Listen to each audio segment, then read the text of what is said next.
Hi kid, and welcome to this KidTime StoryTime. And I just have to tell you before we even start, this book was especially designed to make you happy. No matter what. No matter what. Exactly. No matter what. Even if you're blue. Even if you're blue. Even if you're sick. Even if you are a little bit sick. So it's a special book that will help you find your lost Jingle. Exactly. And it was written by a fella, David? Yes, by a young fellow who was feeling blue. Oh, we all get blue sometimes. Yes, he was feeling blue. He had a hard battle ahead of him, but he decided that he wanted to be happy. Exactly. Oh, it's like you always tell me. What is it that I always tell you, Doug the dinosaur? You always tell me that I should choose happy. Exactly. So, shall we begin how the Jester has lost his jingle? Yes. Jingle bells, jingle bells. Well, exactly. He had jingles and then somehow they stopped belling. Why? Will he find them again? Why did he lose them in the first place? So many questions. And this is actually the bilingual edition, but it's such a big book that I'm going to read the English parts only, if I can control myself. And then you can rewind it and play with the sound off and look at the Spanish, or just read both at the same time. And away we go. Our story begins quite removed in a castle far, far away. Why are the castles always so far away? Our story unfolds, unfortunately, on a very unfortunate day. Oh no. You see, this morning, when the world awoke, no one was in any mood to joke. Not one of those days.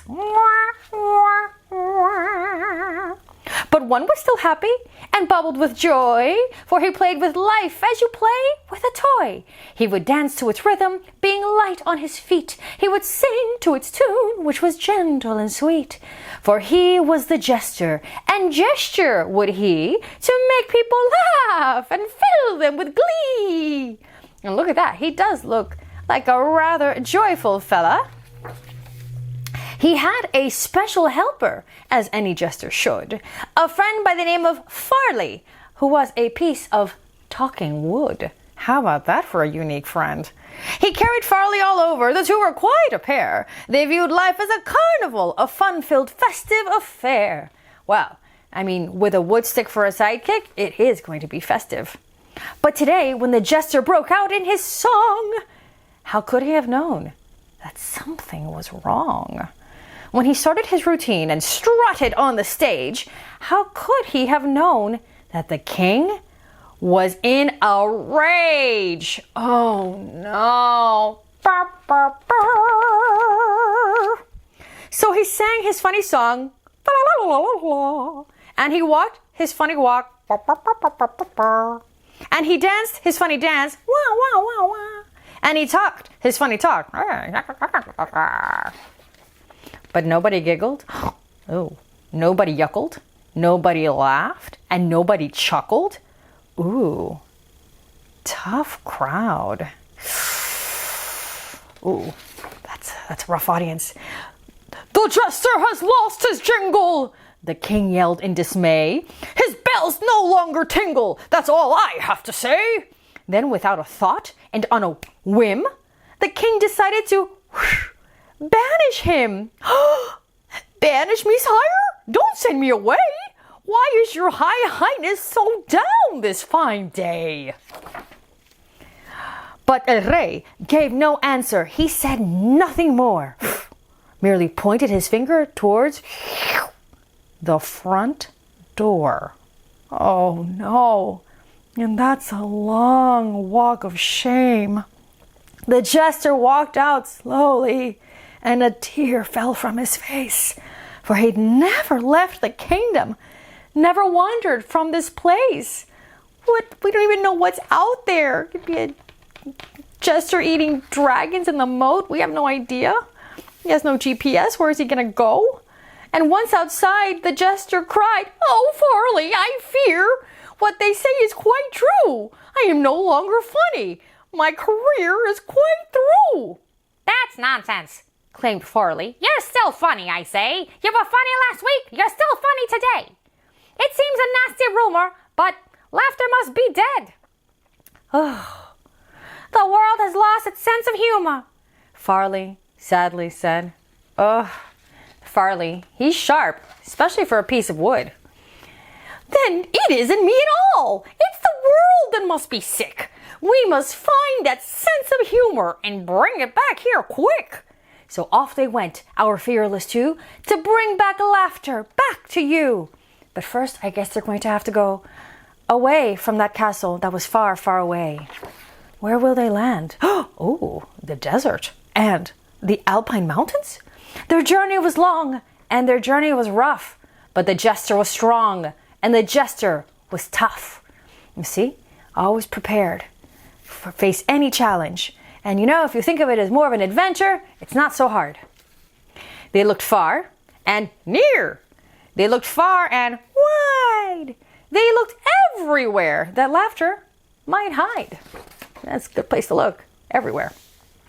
They searched in every corner, under rocks and up in trees. They peered into the heavens, and gazed deep under the sea. They wandered through the country, through meadows lush and pretty, then came upon a gleaming bridge that led into a city. Wow, that looks like New York City to me, but it could be another city. It could be Chicago. The point is, it's a big city. They looked in vain for flowers. They heard no song of birds, but saw a lot of angry faces and heard lots of bitter words. Ooh, look at those bitter, angry, hostile, enraged, disappointed, disgusted, outright faces. Oh, wow. It is rough in this city. Must be rough out there in the whole world, in the kingdom too. Everyone here is so moody. Everyone here is so mean. I must confess the city is the saddest place I've ever seen. Maybe someone here can tell me. Maybe someone here might know. How come people aren't laughing? How come spirits are so low? Good questions all. Ask that man, Pharley motioned. That man over there, the thin one in the alley with the tangles in his hair. Okay, said the Jester. I'll give it a go. Why are you not laughing, sir? I'd really like to know. It's kind of hard to laugh or joke when you're unemployed and completely broke. I have no job. I have no money. So tell me, Jester, what's so funny? Oh, Pharley, I fear it's much worse than I thought. Is laughter something these people forgot? I mean, guys on tough times, but money, that doesn't make you laugh, does it? Impossible, cried Pharley. Why, that's news I couldn't bear. Ask that man with the briefcase, blowing smoke into the air. Okay, said the Jester. I'll try another try. It seems you don't believe in laughing, sir. Can you please tell me why? Looks like they're underground in some sort of very graffitied subway situation. Laugh? Ha! That's a laugh. The best I've had in years. The world is not a funny place. It's filled with pain and tears. Oh boy. Don't you read the papers? It's all there in black and white. Everything is going wrong, and jokes won't make it right. I have no time for laughter. I have no time for you. I'm sorry, that's the way things are. There's nothing you can do. Is there nothing you can do? Because I don't believe that, and I don't think you do either. Don't believe him, Pharley said. We know he must be wrong. Our search for laughter must continue. Time to move along. The Jester looked up to the sky as he let out a woeful sigh. He fought back tears and shook his head. Then with determination said, "There must be someone somewhere with a smile upon their face. There must be someone cheerful in this cold and lonely place. Say, look at that tall building. Maybe we'll find the answer there. It's up to us to make a difference. It's up to us to care. What's he looking at? The hospital? Do you think there are happy people in the hospital? Do you think he can make a difference there? I feel like he can, but let's see how, because that cannot be easy, right? What of her? Said Pharley. That little girl in bed. The one who looks so fragile with the bandage on her head? Hello, little girl, the Jester said. My, how do you do? I wonder if you can tell me how come Laughter's not with you? Well, the little girl looked up and her eyes were opened wide. She turned slowly to the Jester and she quietly replied, "Here, Allah, I have a tumor, and you ask me where is my sense of humor? I've been very sick. I'm so tired of trying. I just don't feel like laughing. I just feel like crying." Ooh. That's tough, right? "Well, sometimes I feel like crying too," the Jester whispered in her ear. "But instead of letting teardrops fall, I make them disappear. Whenever I feel like crying, I smile hard instead. I turn my sadness upside down and stand it on its head. When I get sad or lonesome, or when I get depressed, that's when I sing my loudest and dance my very best. So, won't you try it, little girl? Won't you laugh with me? We'll start off very slowly with a tiny tee-hee-hee. Do you think it'll work? I mean, she's paying close attention. What do you have to lose, right?" So he sang his funny song, fa la la. He walked his funny walk, wah wah wah. And he danced his funny dance, and he talked his funny talk, "Hey there, how you doing?" And from the room there came a giggle, which echoed down the halls, and soon there came another, which bounced up and down the walls. The giggles became a snicker, which grew into a guffaw, which soon became a chuckle that transformed into a ha ha ha ha ha ha ha ha ha. The Jester was beside himself. He grinned a great big grin. He hugged and thanked the little girl and kissed her on the chin. Soon laughter leaped right out the window, growing louder as it flew. Oh, it's spreading. It's contagious. Can you hear it coming? It's about to swallow you. It spread to every corner. It filled up every space. Smiles popped up everywhere. Can't you feel one on your face? Oh, look at this. Very different from those dour, sour faces we saw just a few pages back, huh? Did he make a difference? I think so. Look at that. Not only are they happy and loving and arms open wide and hugging and putting their arms around each other and sharing jokes, and this one's giving her a flower, and these guys are chuckling it up, and he's like, "Hey guys," and hug. Oh, the love. Can you feel the love tonight? As the Jester ran back to the kingdom, he carried rainbows in his hands. And as people started laughing, colors spread across the land. Yes, the difference is being made. He leaped into the palace, doing, doing, doing, doing, doing, and he hugged the king and queen. He said, "Oh, my high highness, you won't believe what I've seen. Laughter isn't missing. Why, it isn't even dead. Pharley and I have found it," the Jester proudly said. Will he believe him, though? "We found where it's been hiding. We've discovered where it's been.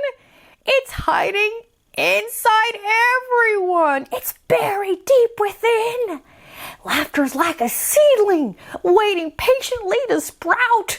All it takes is just a push to make it pop right out. Don't keep it imprisoned or lock it out of sight.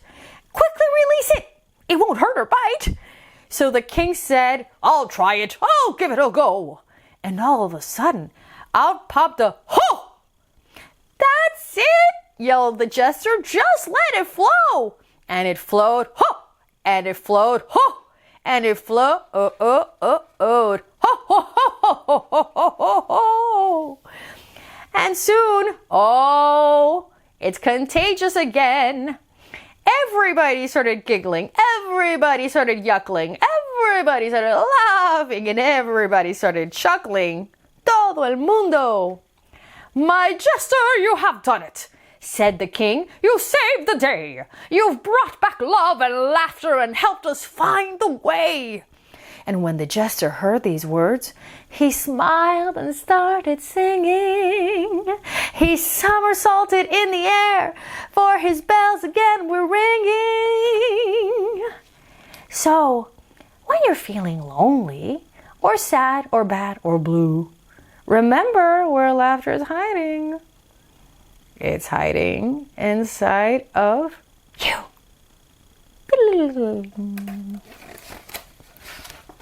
And that is the end of the story.